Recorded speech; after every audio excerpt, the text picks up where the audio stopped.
Bismillahirrahmanirrahim. Assalamualaikum warahmatullahi wabarakatuh. Apa kabar anak-anak hari ini? Mudah-mudahan kalian tetap sehat, semangat, dan tetap kuat ya. Belajar di rumah tetap bahagia. Anak-anak, jumpa lagi dengan Bu Nuke. Hari ini kita akan kembali belajar tema 4, subtema 3 ya. Masih membahas kisaran tentang pekerjaan orang tuaku ya. Anak-anak, kali ini Ibu akan fokus, kita akan bersama membahas fokus ini dia ya, unsur-unsur intrinsik cerita. Oke, siap ya? Iya. Ini apa yang dimaksud dengan unsur intrinsik cerita? Ayo, siapa yang tahu? Ini dia jawabannya ya. Unsur intrinsik cerita merupakan unsur utama yang membangun utuhnya sebuah cerita. Apa maksudnya itu? Coba kalian perhatikan slide berikutnya ini ya. Nih, unsur intrinsik cerita terdiri dari apa saja? Yang pertama tema, kemudian tokoh, iya ada lagi watak, selanjutnya alur, ya alur cerita, kemudian latar, yang terakhir amanat, ya. Kali ini anak-anak kita akan bahas sama-sama ya. Ke-6 unsur cerita ini kita akan bahas sama-sama. Kalian perhatikan, kalian simak penjelasan berikut ini ya. Oke, ini tema ya, tema cerita. Apa yang dimaksud tema itu? Gagasan pokok atau ide suatu cerita ya, itu namanya tema cerita ya. Kemudian apalagi nih? Unsur yang kedua, tokoh cerita. Siapa yang tahu apa yang disebut dengan tokoh cerita? Ini dia. Tokoh cerita itu adalah pemeran ya, pemeran dalam suatu cerita.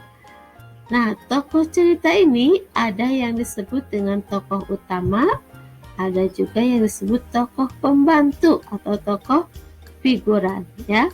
Tokoh utama itu tokoh atau pemeran dalam cerita yang sering muncul ya, yang menjadi center dari cerita tersebut ya.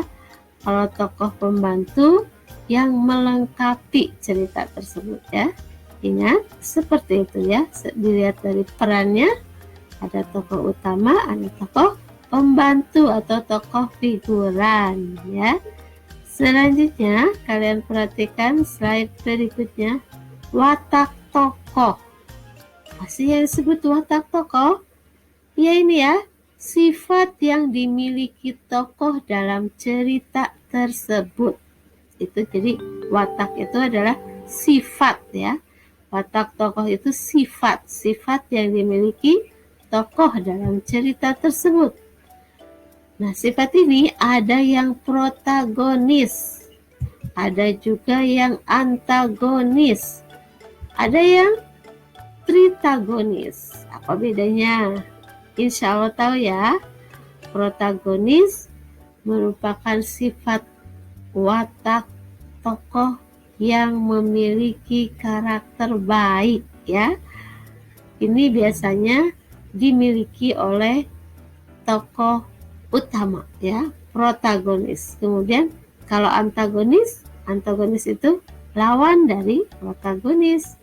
Jadi tokoh yang memiliki peran yang berlawanan dengan tokoh utama ya. Jadi yang memiliki peran tidak baik. Kemudian tritagonis apa? Oke, betul. Tritagonis itu adalah penengah ya. Penengah, jadi tritagonis itu watak tokoh yang menjadi penengah antara protagonis dan antagonis ya. Oke, paham ya? Anak-anak, kita akan bahas sekarang alur cerita. Apa sih yang disebut dengan alur cerita itu? Ini dia ya. Alur cerita itu yaitu rangkaian peristiwa dalam suatu cerita. Jadi rangkaian peristiwa ya. Mulai dari tahap pengenalan atau orientasi, tahap pemunculan konflik, tahap klimaks, artinya konfliknya sudah memuncak gitu ya, pertengahan. Tahap konflik menurut atau anti klimaks. Kemudian yang kelima, tahap penyelesaian konflik atau solusinya, jadi akhir ceritanya ya. Ini namanya alur cerita. Ingat ada 5 ya, tahap pengenalan, orientasi jadi awal cerita, kemudian tahap pemunculan konflik, biar ramai kan ceritanya, terus ada konflik, kemudian di tahap yang ketiga yaitu tahap klimaks, yaitu konflik puncak gitu ya.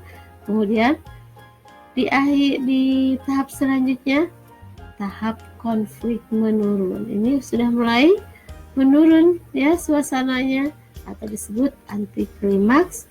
Dan yang terakhir tahap penyelesaian konflik atau solusi. Ini disebutnya alur cerita. Jadi rangkaian peristiwa ya dalam suatu cerita.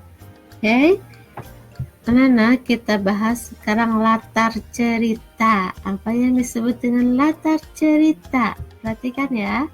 Nih, latar cerita itu adalah informasi tentang waktu, ruang, tempat, dan suasana berlangsungnya cerita tersebut. Untuk menanyakan waktu, tentunya kita gunakan kata tanya kapan ya. Kapan cerita itu berlangsung? Kapan cerita itu terjadi? Ya, itu kalian bisa cari jawabannya di cerita itu. Jadi itu namanya latar waktu. Kemudian ada latar ruang atau tempat. Bisa menggunakan kata tanya di mana ya.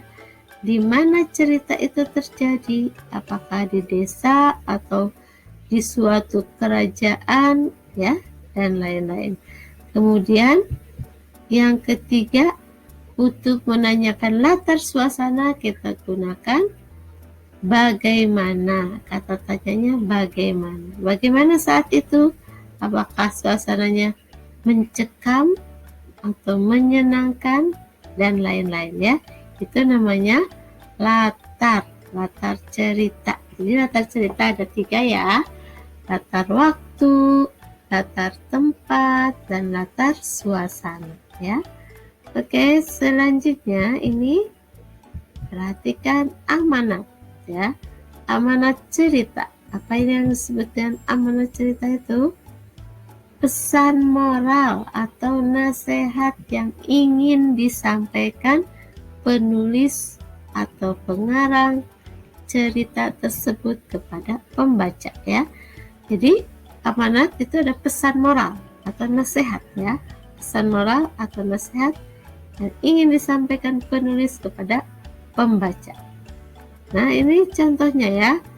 Janganlah merusak kelestarian alam. Nah, itu pesan moral atau amanat dari cerita Taman yang Hilang ya. Itu ada di buku tema kalian ya, tema 4. Cerita ini Taman yang Hilang itu di awal tema 4 gitu ya. Ini amanatnya. Kemudian amanat dari cerita Malin Kundang, siapa yang tahu ini ya? Jangan durhaka kepada orang tua, itu amanatnya. Kemudian amanat dari cerita Tupai dan Ikat Gabus, masih ingatkah kalian? Itu ada juga di buku tema kalian ya. Ini amanatnya ini, bantulah teman yang sedang membutuhkan ya. Jadi amanat itu pesan moral atau nasihat ya. Oke, insya Allah paham ya. Anak-anak, alhamdulillah hari ini kita sudah membahas unsur intrinsik cerita ya, yaitu unsur yang membangun terbentuknya suatu cerita sehingga menjadi utuh ya. Masih ingat apa saja unsur intrinsik cerita? Satu, tema ya. Tema itu adalah ide pokok dari cerita tersebut ya. Kemudian tokoh itu pemeran, masih ingat ya, pemeran dalam cerita tersebut ya. Dilihat dari perannya, ada yang memerankan sebagai tokoh utama, ada juga sebagai tokoh figuran atau tokoh pembantu. Kemudian watak ya, watak tokoh, masih ingat ada berapa macam? Ada 3 ya, ada protagonis, ada antagonis lawannya dari protagonis, dan yang menengahi tritagonis ya. Kemudian alur cerita itu merupakan apa? Rangkaian ya, rangkaian peristiwa yang terjadi pada cerita tersebut. Masih ingat kan ada berapa tahap? Ada 5 tentunya ya. Insya Allah kalian masih ingat ya.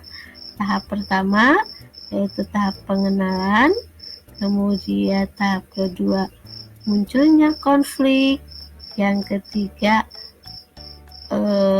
konflik di puncak atau puncaknya konflik ya, atau disebutnya juga klimaks. Yang keempat, tahap keempat sudah menurun, disebutnya anti klimaks. Yang terakhir tahap penyelesaian atau solusi.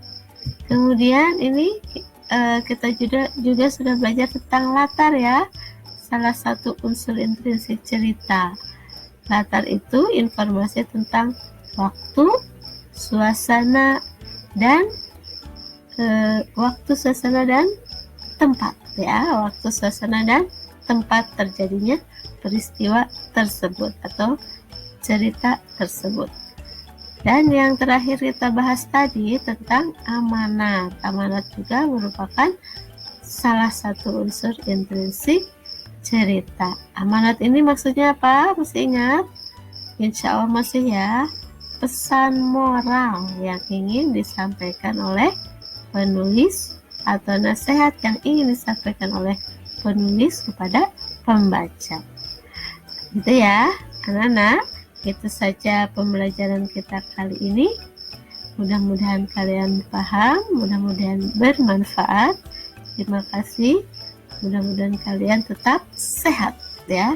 Semangat dan belajar di rumah tetap bahagia ya. Ingat, jaga selalu kesehatan ya.